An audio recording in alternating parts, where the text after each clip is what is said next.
qu'est-ce qu'il nous explique? Que les croyants, ils iront dans le paradis.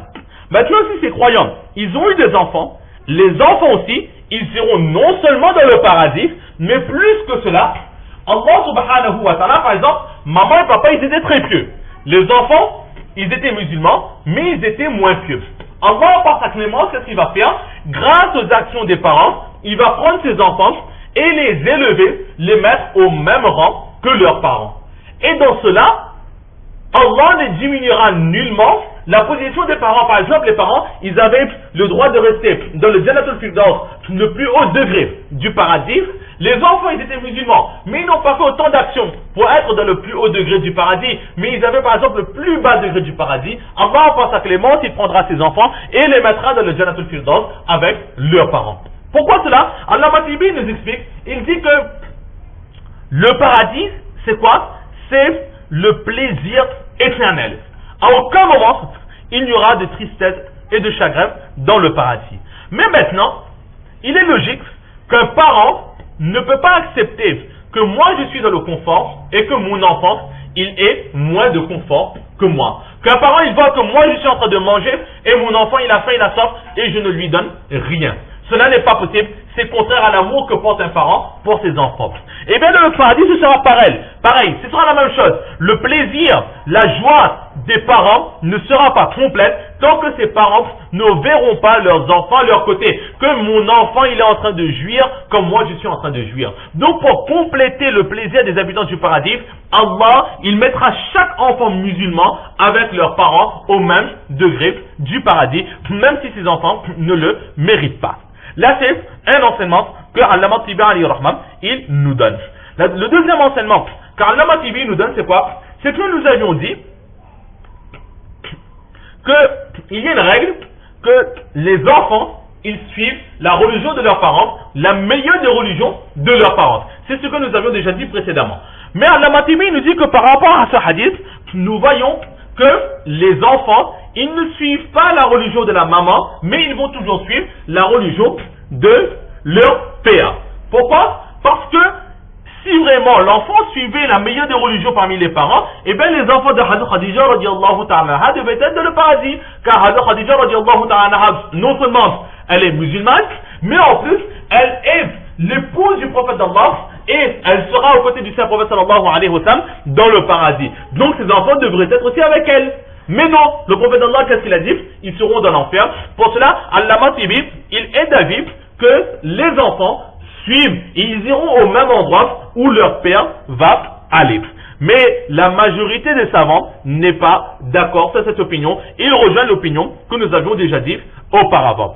C'est-à-dire que l'enfant réellement, il ira, celui qui est décédé avant la puberté, il va, si l'un de ses parents est musulman, il va suivre donc ce parent musulman. Et si ces deux parents sont non musulmans, cet enfant non musulman qui est décédé avant la puberté, lui aussi, il ira dans le paradis selon certaines narrations. Et selon d'autres narrations, il y a ce que nous avions dit la dernière fois, qu'Allah va les tester au jour du Qiyamah et va dire à ses enfants, allez dans l'enfer. Ceux qui iront par obéissance à Allah iront dans le paradis et ceux qui refuseront, ils iront dans l'enfer directement parce qu'ils auront désobéi à Allah subhanahu wa ta'ala. Toujours est-il qu'il y a beaucoup de divergences à ce sujet. Mais l'opinion des savants, ce n'est pas ce qui est écrit mot pour mot de ce hadith, mais c'est ce que nous avions déjà dit auparavant. Pourquoi? Parce que tout d'abord il faut savoir que ce hadith que nous avons devant nous, c'est un hadith de chaîne de transmission très très faible. Aussi, il y a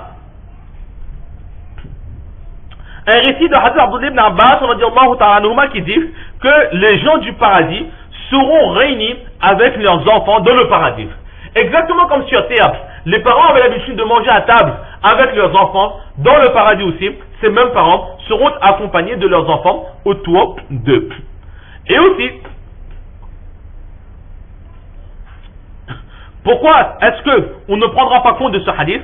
Comme nous avions dit que ce hadith est de chaîne de transmission faible, ou encore ce hadith peut-être au début il y était, mais ensuite Allah subhanahu wa ta'ala il a annulé l'enseignement de ce hadith et il nous a donné un autre enseignement. Hadith Abdul Barr alayhi rahmat, il nous rapporte un récit dans lequel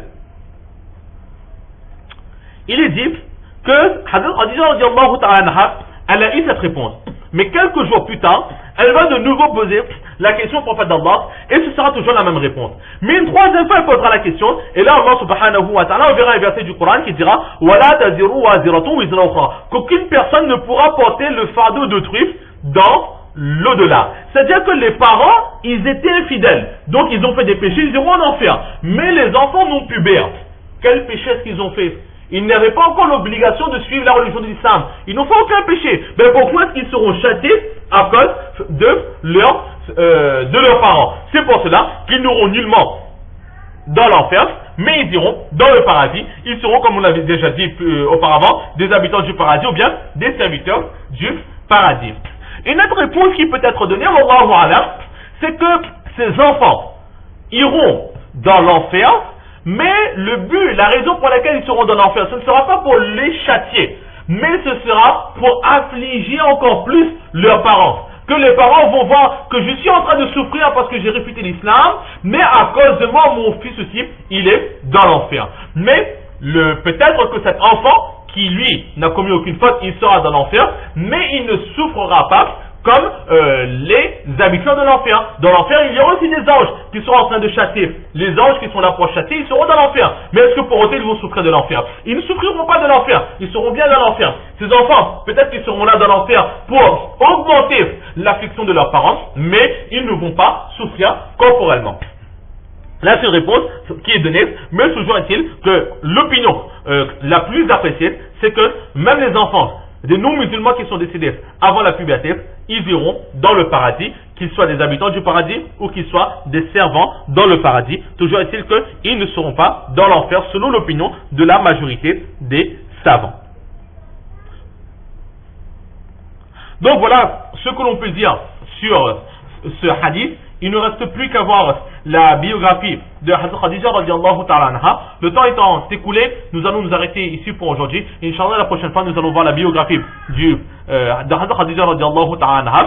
Donc, à retenir dans ce hadith que la destinée a été écrite, que chaque enfant, la destinée a été écrite, que nous soyons adultes, que nous soyons enfants. Allah a déjà décidé où est-ce qu'on ira, le paradis ou l'enfer, et on ne peut rien, personne ne pourra changer cela, c'est la décision d'Allah subhanahu wa ta'ala. Allah subhanahu wa ta'ala nous donne le tawfiq de comprendre ces quelques paroles, surtout de mettre en pratique et de propager. Wa ma tawfiqi illa